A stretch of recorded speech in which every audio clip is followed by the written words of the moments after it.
आड money आगे click करेंगे। आड money click कलापर ये आप अमाउंट पकेबे। अमाउंट पकईकरी तलू जी तलू गले ये अच्छे यूपीआई रे क्लिक करेंगे। यूपीआई रे क्लिक कलापर क्यूआर कोडटा जेनेरेट होपर आप क्यूआर कोड्र स्क्रीनशॉटा नहीं जाए।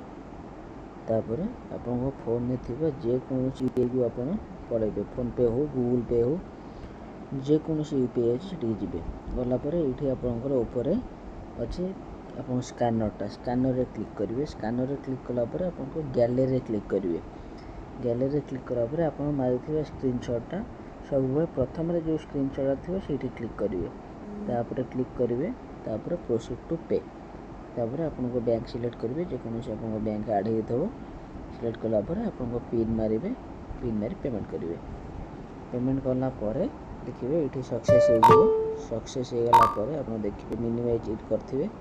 HDFC बैंक स्मार्ट हब व्यापार पर 1000 रुपये प्राप्त हुए। सक्सेस हो बैलेंस आड हो।